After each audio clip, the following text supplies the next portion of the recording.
Welcome back to our module on personal effectiveness, really looking at how we can take all our ideas and great things we want to do and turn them into concrete action in the world. In this session, we're going to focus on one specific practice related to the effective working that we talked about in the previous session. And this one's called Getting Things Done, developed by Dave Allen, and has become a very popular practice amongst people to really help us deal with the volumes of information and email and everything else that comes at us, and work out how can we actually stay present with the things that are really important and focus on the things that need to be done. This really liberated me when I came across this practice, because it helped me. I had mailbox was full with flagged mails and everything else, and it helped me clear that and really focus on the actions that were relevant to do next, whilst responding to the emails and things that were relevant. So I know it can work, and I know many people have had a great experience working with this approach.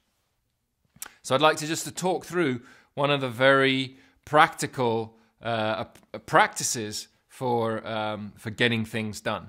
On the screen, you can see a chart which lays out some of the steps here. So if we look at that, at the top you see stuff coming in. So those can be ideas, those can be emails, those can be to-dos that you think of. So what is it? Is it something that you can act on, take an action on? If it's not, then we either trash it or we put it somewhere to, maybe come back to later in an incubator, or it goes into our file of references. So for example, I get a lot of mails, talking about how climate change is developing or other things that might be useful information, but there's no action for me to take on them. So those I just file away somewhere in a kind of like a reference system. And this can be files on your computer, or it may be, a magazine comes in that you don't, want to read now, but you'll put it away in your reference folder. So it's a way of dealing with stuff that doesn't require immediate action. So if it is actionable, then the question is, what's the next action to take? And if that next action is going to take you less than 2 minutes, then you just do it. So you should only really have to read an email in your inbox once. And when you read it, you're asking yourself, does it require an action? Yes or no? If no, then file it away or trash it. Or if it does require action, can I respond within 2 minutes? And if you can, respond there and then and get it out the way and done. If you can't do it in less than 2 minutes, then there's a number of options. You can either delegate it to somebody else to do. Maybe it doesn't belong in your domain. Is it really the thing you should be working on, or is it for somebody else to be working on? Or you can add it to your own action list. So your to-do list. Okay, here's something I need to be working on. Is it the next action you have to do in that project? If it is, then you kind of mark it as your next action. And then when you go to your to-do list, it's there. And you can release the email out of your inbox because it's captured on your to-do list. Or it may be a longer term to-do thing that you've got to come back to and that you'll be able to keep track of through reviewing your to-dos over a longer process. You could also look at an action which may have a number of different steps to it. So it may be a slightly bigger thing that you're being asked to do here, which is going to be composed of multiple actions. Now that we might call a project. So it's okay. Moving house comes along. Well, moving house isn't just the next action. That's going to be an action that's composed of many different things. So you can create a project of that, and then within that, there'll be a number of different actions that you have to take.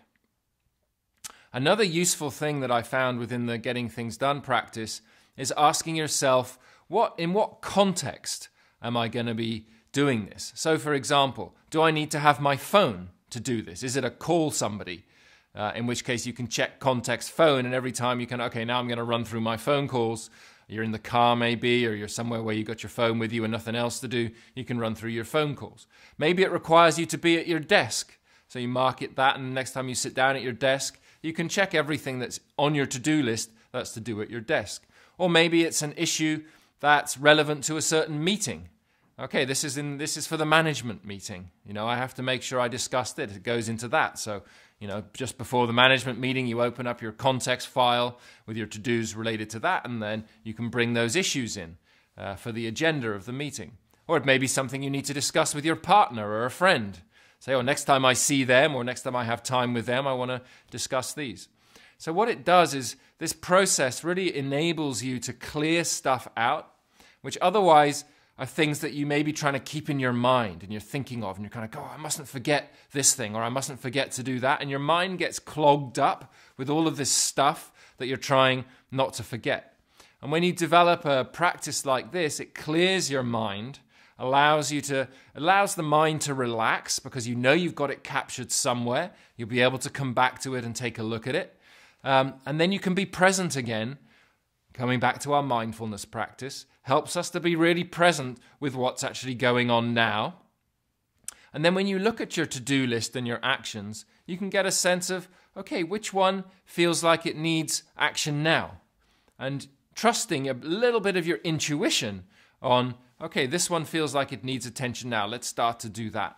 And then you can choose from all those actions which ones need attention next. Some of them might just need attention because there's a deadline coming up and you have commitments to other people. Other ones might just feel, I'm ready to really kind of work on this one now, and you can bring your energy to that. So you can look at other resources around this practice, learn how to do it. It's very simple. It really does enable you to deal with all the information that's coming in and just start doing it. There's a first step you have to take. If you've got thousands of emails in your inbox, it's going to take you a moment just to clear them out. But I can tell you, it's a real liberation to work through that inbox.